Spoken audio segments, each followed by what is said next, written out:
Himachal Pradesh Congress committee के कार्यकारी अध्यक्ष संजय अवस्थी इस वक्त खबरें अभी तक के साथ हैं। आज इन्होंने कार्यभार संभाला है कांग्रेस पार्टी के दफ्तर में। सर, आपको एक बड़ी जिम्मेदारी दी गई है। हालांकि सरकार में मुख्य संसदीय सचिव तो हैं ही, उसके साथ साथ अब कार्यकारी अध्यक्ष हैं। चुनाव में सरकार जा रही है, पार्टी जा रही है। किस तरह की तैयारियाँ हैं और नई जिम्मेदारी को लेकर क्या कहेंगे? मैं सबसे पहले धन्यवाद करना चाहूँगा हमारे राष्ट्रीय अध्यक्ष सम्मानीय श्री मल्लिकार्जुन खड़गे जी का, श्री राहुल गांधी जी का, श्रीमती सोनिया गांधी जी का, श्रीमती प्रियंका गांधी जी का, श्री राजीव शुक्ला जी का जो प्रभारी हमारे, और माननीय मुख्यमंत्री ठाकुर सुखविंदर सिंह सुक्खू जी का, कि जिन्होंने एक महत्वपूर्ण जिम्मेवारी मुझे कार्यकारी अध्यक्ष के रूप में मनोनीत किया।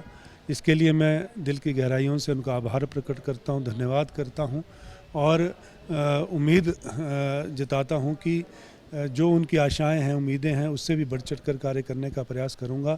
मेरी प्राथमिकता रहेगी कि मैं सरकार और संगठन के बीच में तालमेल के लिए और आपसी समन्वय बनाने के लिए एक महत्वपूर्ण कड़ी के रूप में कार्य करूं। एक जहां जिम्मेवारियां मिलती हैं तो चुनौतियां भी साथ आती हैं, और बहुत बड़ी चुनौती जो सामने है वो है लोकसभा के चुनाव और उपचुनाव को लेकर। और मेरा ये प्रयास रहेगा कि इस बार हम इन चारों लोकसभा चुनाव में बेहतर प्रदर्शन करके अपने उम्मीदवारों को जिताएं और उपचुनाव में भी 6 की 6 सीटें जो है हम जीतने का प्रयास करेंगे। और इसके लिए आज एक महत्वपूर्ण बैठक जो शिमला संसदीय क्षेत्र को लेकर हो रही है, और मैं अभी बैठक से बाहर आया हूं, उसमें हम ये तय कर रहे हैं कि हमारा क्या रोड मैप होगा, किस तरह के मुद्दों को लेकर हमने जनता के बीच में जा रहा है।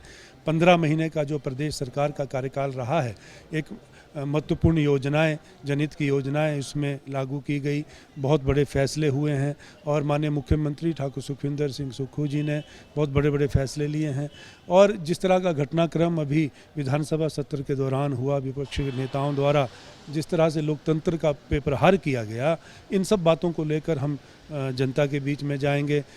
जो 10 गारंटी योजनाएं जो हमने लाई थी चुनाव से पूर्व में, और उनमें 15 महीने के इस कार्यकाल के दौरान हमने 5 गारंटी योजनाओं को पूरा किया जा चुका है।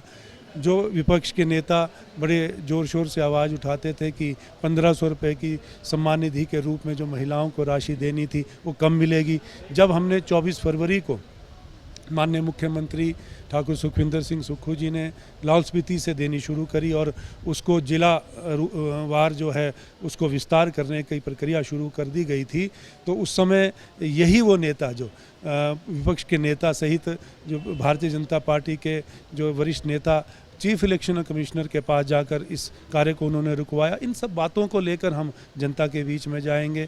और बहुत से मुद्दे हैं जो आज इनके खिलाफ हैं, और जो सांसद हैं शिमला पार्लियामेंट से, आज उनको अपने जो ये 5 साल के जो कारगुजारियाँ हैं वो उनके सामने आएंगी। और मैं अपने विधानसभा क्षेत्र की बात कहूँ तो 5 वर्ष में उन्होंने कुछ भी पैसा जो है, कुछ भी बजट राशि हमारे विधानसभा क्षेत्र को नहीं दी है, और उनकी प्रेजेंस भी वहाँ पर एक बिल्कुल नेग्लिजिबल रही है।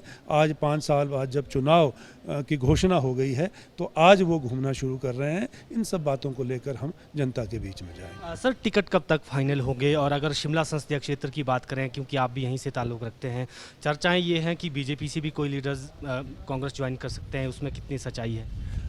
अंतिम चरण पर है और मंथन हो रहा है, विचार विमर्श हो रहा है, कार्यकर्ताओं से फीडबैक लिया जा रहा है। आज भी उसी के चलते एक महत्वपूर्ण बैठक शिमला संसदीय क्षेत्र के बारे में जो है यहाँ पर हो रही है, और उसमें सभी विधानसभा क्षेत्र से जो विधायक और पूर्व में विधायक और जो प्रत्याशी रहे हैं वो इसमें शामिल हैं इस बैठक में, और महत्वपूर्ण चर्चा हो रही है। जल्दी ही हमारे उम्मीदवार का फैसला करके जो इसकी घोषणा कर दी जाएगी। क्या सर, जो बीजेपी में नाराज चल रहे हैं उनके साथ भी कोई बातचीत चल रही है, या कौन लीडर्स हैं जिनको आप ला सकते हैं पार्टी में? कांग्रेस पार्टी में सभी का स्वागत है, और हमारा प्रयास है कि हम सभी ज़्यादा लोगों को अपने पार्टी फोल्ड में शामिल करें, और उसके लिए हमारे प्रयास हैं। और जो कोई स्वेच्छा से आना चाहे उसके लिए दरवाजे खुले हैं, उनको पूरा मान सम्मान मिलेगा। नेता प्रतिपक्ष जो मंचों पर भी अगर बात करें, रैलियों में एक बात कह रहे हैं कि 4 जून को देश में तो मोदी सरकार आएगी, हिमाचल में भी सरकार बदल जाएगी, भाजपा सरकार आएगी। इस पर क्या आपका जवाब? उनके पास कोई मुद्दा ही नहीं है।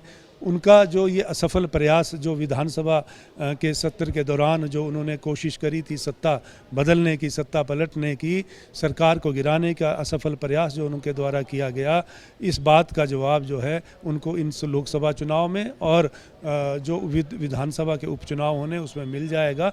मैं ये ज़रूर कहना चाहूँगा कि सरकार, प्रदेश सरकार 5 साल पूरा करेगी और सरकार के ऊपर कोई संकट नहीं है। ये मात्र एक पैनिक क्रिएट करने का कोशिश कर रहे हैं और इस सरकार को अस्थिर करने का जो इनका असफल प्रयास है उसका खामियाजा इनको इस लोकसभा चुनाव में और उपचुनाव में भुगतना पड़ेगा। बिल्कुल, कांग्रेस पार्टी के कार्यकारी अध्यक्ष संजय अवस्थी थे और इन्होंने कहा कि सरकार पर कोई संकट नहीं है, पूरे 5 साल चलेगी और विपक्ष पैनिक क्रिएट करने की कोशिश कर रहा है और जो प्रयास हुए उसमें विफल रहे हैं और जल्दी ही कैंडिडेट्स फाइनल हो जाएंगे। वीडियो जर्नलिस्ट शंकुर के साथ प्रदीप ठाकुर, शिमला।